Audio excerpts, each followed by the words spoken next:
Next is going to be Krishna. He is a computer engineering student at the University of Toronto.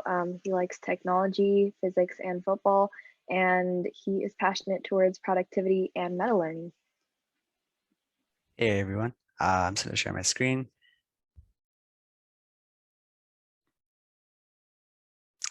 You guys can see my screen, right? Cool. I will present. Okay, cool. Wow. I haven't done a presentation in a while and my heart's pounding.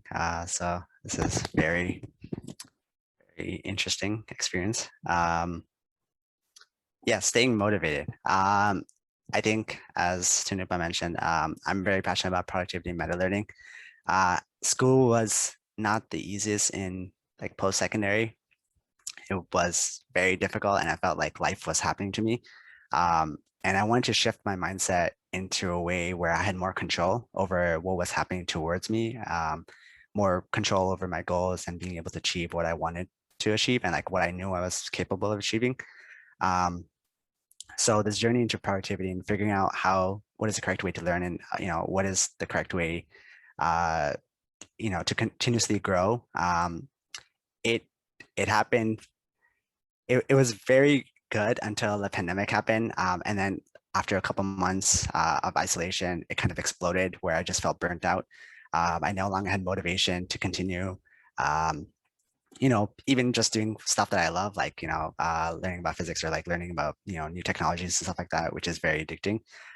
So I kind of wanted to figure out what is motivation? Like, why do I not feel motivated? Like, it does not make any sense to me. I think a lot of people can connect to that because you would see these trends happening during the pandemic, such as people going to run and they kind of die out after a month. And it's very odd why we can't stay motivated to achieve our goals when we know it's good for ourselves, or having or fostering good habits and stuff like that. It's just been an interesting focus during the last couple of months. So I just want to share some thoughts. So I guess we should start with like, what is motivation? I think if you search up motivation on Google, it's the default definition is like motivation is like the definition. By definition, it's a desire to act in service of a goal. However, I don't think that definition really does justice to what motivation really is. So I'm going to use a definition that I came across from James Clear, who's actually the author of Atomic Habits. And he paraphrased from Stephen Pressfield, who is like the author of The War of Art. And the quote is basically, at some point, the pain of not doing it becomes greater than the pain of doing it. And I think this really kind of is the essence of motivation. Like when not doing the habit or the goal or like the task towards that becomes so painful that you just need to take action and do it, right? It's more than the pain of like you're willing to pay that cost of taking the pain on of the boredom or the hard work or whatever. And I guess like we all kind of see that equation in play when we procrastinate, when a task is coming up and you start getting deadlines and it's there, but initially the pain of not doing it is like like much lower. So like you ideally don't want to do it because the threshold's so high, and it just as stress kind of mounts and mounts, the threshold starts to lower, and you become more inclined to do it because at some point your heart's gonna either explode from the anxiety, and it's like you just need to get it done. And that really I think captures the essence of motivation. So the focus of this presentation will be kind of sharing how motivation strategies like change this formula, right? So the cost of doing something is always going to be fixed. The boredom, the hard work, all that's going to be always fixed, that pain. But we want to kind of reduce the pain of actually starting it. And by doing that, I want to like increase the pain of not doing it, like the pain of being this current version when we want to be this other version. And that's what is the core of, I think, motivation strategies. So let's clear up some misconceptions. And I think one of the big ones is that we tend to like sit around and wait for this great inspiration or this big idea to come push us into motion. We'll read like a lot of videos and like we'll watch stuff and be like, okay, this is really cool. I have a lot of energy kind of coming. But the best way to really tap into motivation is to just start, working. You start putting the work in. And this actually generates momentum. And once you start it, it's actually easier to stay in motion. So this can be actually illustrated by this graph from James Clear. And he kind of shows that the motivation needed to start a habit or an activity is always going to be a lot higher. But as you continuously work towards it, you can notice that the task becomes easier, the unknowns become more known, things start falling into place, and it's kind of almost magical, and it becomes more natural, and everything is kind of in a smooth flow. So once you start, it becomes easier to just complete your goal, right? And James Clear actually compares this to like Newton's first law of motion. An object at rest tends to stay at rest. An object in motion tends to stay in motion. So similarly, once a task is started, it becomes more natural and easier to complete it. So ideally, we want to reduce the threshold, but we also need to acknowledge that sometimes motivation, like a lot of times motivation is created once we start this task because you kind of generate that momentum. And once that momentum is generated, it becomes almost very easy to just kind of finish that. And you always feel that, great feeling at the end of it. So before we dive deeper into motivation and staying motivated, we should learn how to scope our motivation. So motivation is like an awesome power. When we're in it, we feel amazing, powerful, capable of doing anything. However, it's not infinite in presence. More often than not, will not always be motivated to accomplish our goals. There'll be days where our mind will come up with infinite excuses, thoughts to kind of escape the pain or the boredom of achieving your goal, and encourage us to do something easier, right? That's where procrastination kind of comes in. So in order to reduce the risk of this, we should scope everything related to what we want. So by this, I mean, you should scope your goal, you should scope the outcomes, you should scope the hindrances, and you should scope the why. I think I'm going to start with the bottom because scoping the why is very, very essential to staying continuously motivated. So by why, I mean, having a strong why is very crucial. It can like help you make or break your ability to finish the goal. And by why, it's basically your purpose. It's going to be your ground. And you need to identify why you want to complete this goal, why you want to have this habit, and you need to spend time on it to make sure that it's very strong and firm because it will continuously inspire you and it'll keep you going. Then we need to scope the outcome and the goal itself.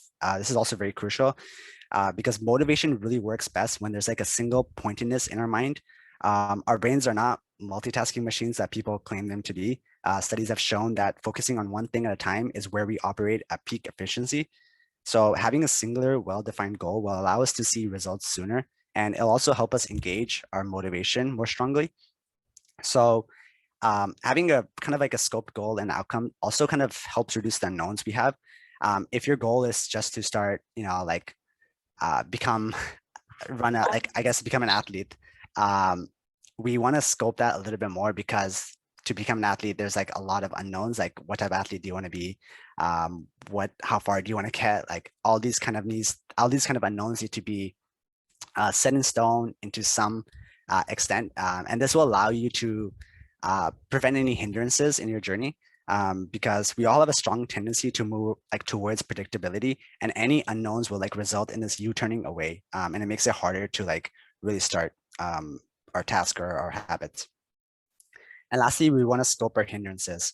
So this task is kind of challenging, but it's very helpful to be aware of what will prevent you from achieving your goals. Like identify what factors in your life will make it challenging to move towards this goal and figure out how to remove it. And if it's not possible, we want to reduce this impact. So if you want to start eating healthy and your friends eat out a lot and like your coworkers eat out a lot and they keep inviting you, you probably want to go to talk to them and make them your ally, like tell them like, hey, please don't contact me about, eating out and stuff like that. Like if you guys want to do it, like feel free to go ahead. If you guys going to, get a salad or something, like let me know. But besides like making the hindrance or the challenges or the environment into your benefit, it'll create like a conducive environment for you to be able to achieve what you want to do. Your like willpower is not infinite. It comes in cycles. Like there'll be days where you have more willpower and there'll be days where you have less willpower. And it's important not to be dependent on this. You want to create some predictability within your environment, which will help you create the correct environment for you to actually excel and grow. So the components of motivation. So for me personally, I feel like motivation can be broken down into two parts, the mindset and the action. So the correct mindset paired with the correct set of actions can actually really optimize our efforts. This can also lead to like longer periods of motivation and entrance into a flow state where the task and the goal we're doing almost gives us a sense of joy and bliss. And that's really where we want to get to. So the mental state like component refers to having like a positive growth mindset. And this way of viewing the world and problems makes it easier for us to try new things, continue to work on our goals and habits, especially when things get like really difficult. And the action component refers to the actual work or input you put in. In order to gain motivation and sustain it, there are certain approaches we can take to like really help us make working on our habits and goals easier. So we'll start with the correct mindset. So Carl Dweck is a researcher who's been spending like the last 30 years studying human motivation and why people succeed or don't at Stanford. And her research has led to the proposal of a theory of two mindsets. The idea is that everyone has a mindset that has been formed from childhood, and it could either be a fixed one or a growth one. So the fixed mindset is that belief that our talents are these innate gifts that we have, and that's all we get, like that we're not going to get anything more out of this life. Whereas a growth mindset is the belief that we can grow our talents or gain new talents with hard work, feedback, and good strategies. So the theory shows that the right mindset can make achieving our potential easier and remove the limiting beliefs we hold about ourselves. And this is actually very crucial because these limiting beliefs lead to doubt, and we really want to avoid having more mental like stress on you as you're completing your goal, because your goals, like you need that energy to actually get over the hurdles that you will inevitably face. So in this visual, you can see the difference between two mindsets. So ideally in a growth mindset, we want to be able to embrace our challenges. We want to be able to persist in the face of setbacks. We want to see effort as a path to mastery. I think as growing up, we always get a lot of praises from our parents about getting good grades and stuff like that. And that kind of like puts this expectation on the outcome when the outcome is not always within our control. We can only control the input within the outcome. And that is actually where we really need to focus on and praise ourselves and grow in that area by focusing on, putting on the right effort at the right time with the right strategies. And this is like where, you actually grow as a human being in all areas of life, including your spiritual life. And then we need to learn from criticism, right? Like people are going to criticize us all the time. Like there's a lot of haters in the world, as a lot of people will put it, but um, there's truth. You have to be like a gem cutter. There's like these beautiful gems stuck in these rough rocks, and you need to identify these criticism and be able to polish it slowly and taking the truth out, because the truth is what we really are, and it'll make us stronger. It'll help us take us in the right direction that we actually need to go. But it is a challenging task for sure. And lastly, we need to like not view success as others as a like as a blockage to ours. Like we don't need to worry about the success of others. We just need to like learn how they succeeded and use that in our own lives, right? Because everybody's journey is very unique and different. Think of us as the world as like a flower of garden. Yeah, sorry, a garden. And we're all like unique flowers that are going to grow in different ways and bloom in different times. And that really is the essence of our lives. We have to make this world beautiful in a way. And we just need to learn the right techniques and lessons from the people who have already, bloomed for themselves and use this for ourselves. And that's, I think, the correct mindset to have. And I think, this quote by Winston Churchill also embodies kind of what growth mindset is about. I think in the sense that like success is not final, failure is not fatal. It is a courage to continue that counts. It is ability to see failure and problems as opportunities to grow and not to hide in fear of them. In order to continue having motivation when your goals and habits get tough, a growth mindset needs to be cultivated, and having one will help reduce the pain of doing something, lowering that barrier of doing what you want. And this is once again manipulating that equation by lowering what we perceive as the cost of doing something. So how do we actually put this in practice? Dweck like suggests two techniques to use together to help shift our mindset. So the first is to recognize that in the growth mindset, failure is still very painful and it will still hurt. I'm sorry, I cannot save you guys from that. But the key is not letting it define you. And how do you not let it define you? Start by not assigning blame. So legendary basketball coach John Wooden used to say that you're not a failure until you start to assign blame. That's when you stop learning from your mistakes and you start denying them. So when you fail, it's important to accept it, observe it, and just like learn from it. So I like to employ like this 5 why technique, where you ask yourself why continuously 5 times. So this is like a similar method used by big companies. It's part of a process called postmortem. So when something happens very wrong, um, a company will use this technique to identify, and the first rule is not assigning blame on any particular person or team or like organization or like subdivision, but the focus is on the process that led to the failure. You would then go through asking yourself like why this happened. Once you come up with the answer, you want to ask yourself why again, and so on till you reach like the root cause. And once you find the root cause, you now know what to like fix and what to also look out for in the future. And I think this is very, very crucial because there's these underlying processes and systems that are happening within our world, and we're not always aware of it, right? So by asking these 5 questions, you really kind of dive into and hit these deeper patterns that happen. And this kind of gives you almost a precognitive ability to be able to predict what's going to happen next um, based on certain attributes that you learned through your journey. And this will help you prevent failure in the future. And this is like how you truly learn from your failure. And lastly, the second technique is like the power of yet. So when we encounter a problem just outside our comfort space, Duick noticed that like people were having like 2 approaches to this. One is like, are you not smart enough to like solve it? Or have you just not solved it yet? So the second one is like what we ideally want to have. When you encounter like a struggle or challenge in the habit or goal you want to have, observe your thoughts. We all tend to have some negative ones pop up initially, and it's very, very critical not to listen to them and just observe them. You're not these negative thoughts. You're not them. And that's basically what we want to focus on. And we instead want to create and basically sow new thoughts into our mind. And these thoughts will revolve around the idea that, we're going to solve this soon, like it's going to happen. That's the power of yet, because whether it'll take entire lifetime or not, if for, enlightenment, it could take multiple lifetimes, we're going to achieve it. And that is, without a doubt, we will do it. So in order to maintain momentum and motivation for our habits and goals, we need to practice the power of yet and embrace our failures. The yet encourages resilience and persistence to continue tackling the problem until it's overcome. And embracing our failure helps us like continue lower the pain of doing stuff.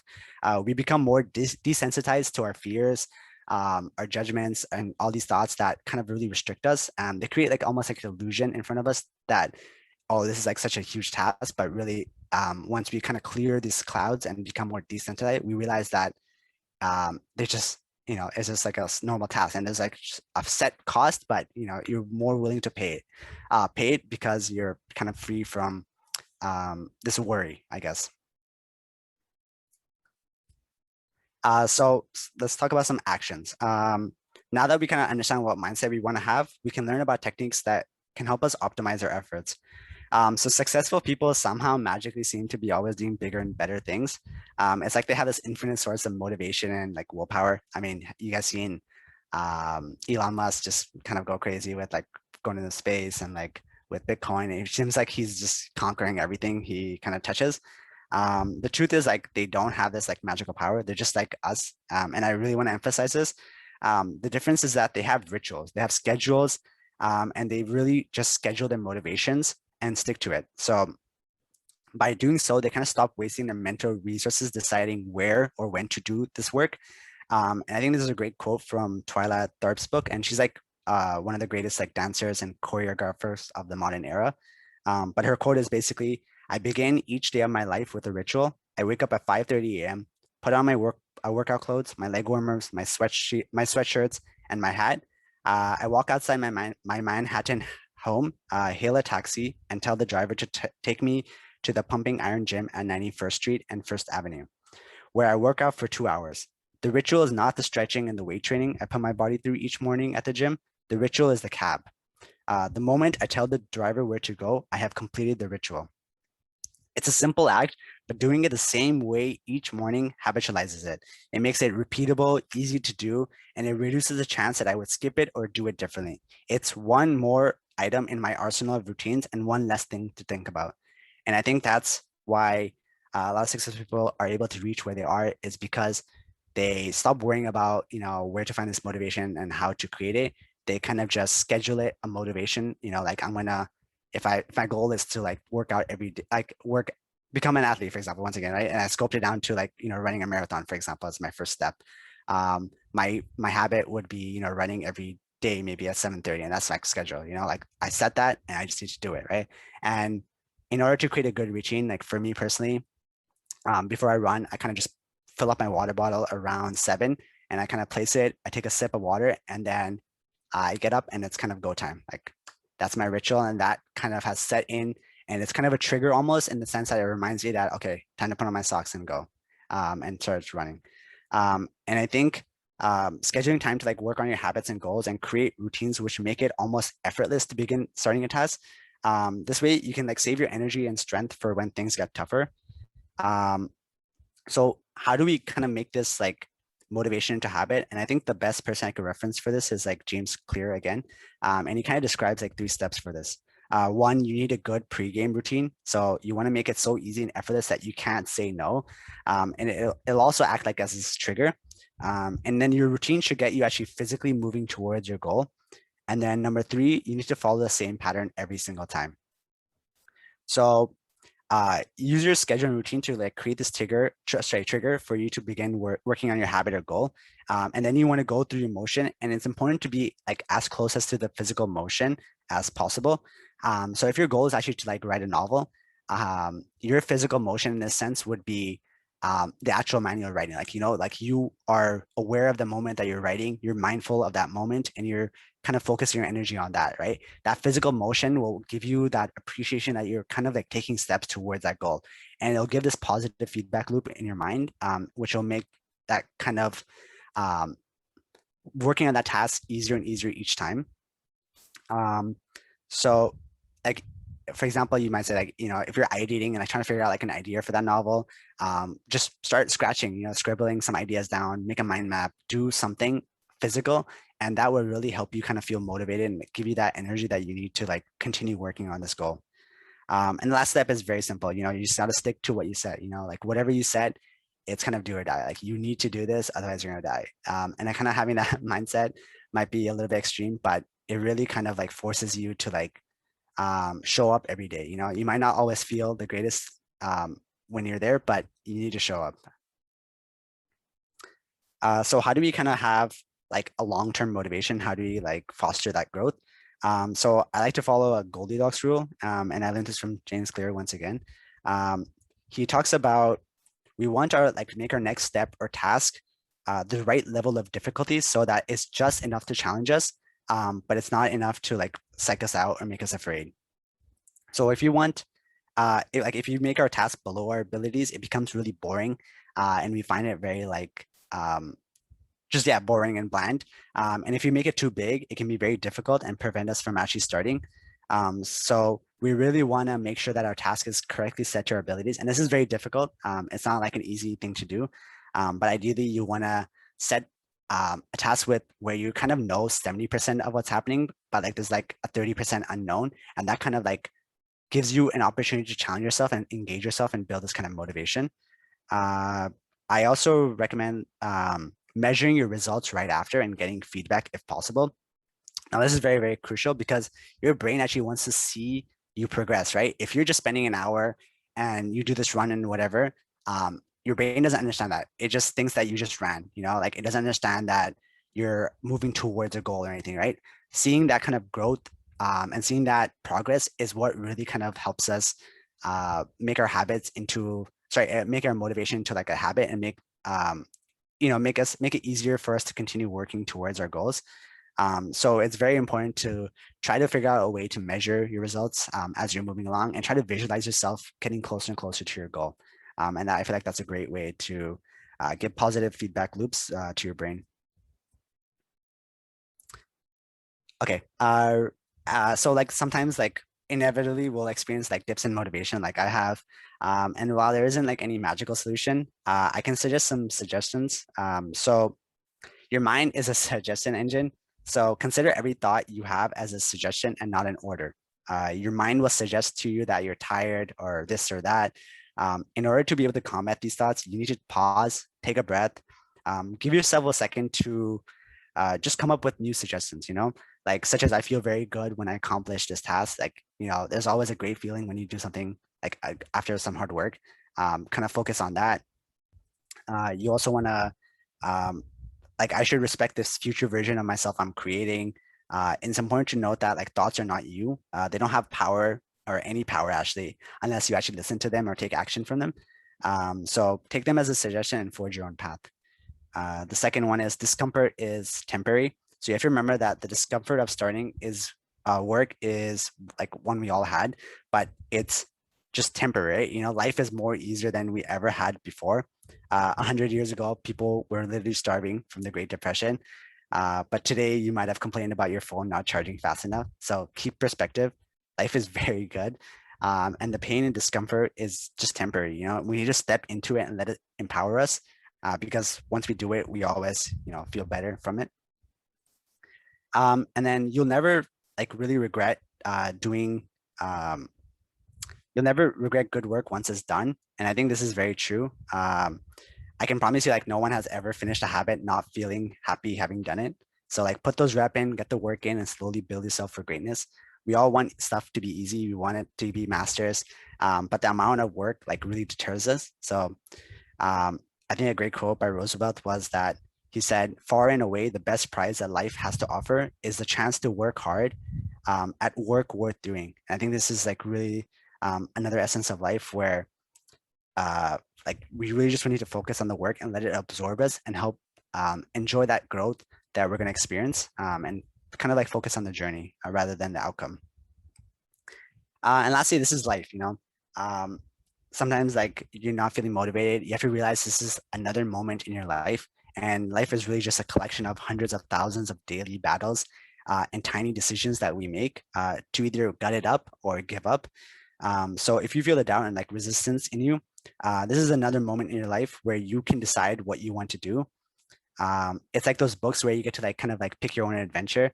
For example, like they'll say like, do you want to go this way or this way? And they tell you to go page 45 or page 200, depending on the choice you make. Life is very similar.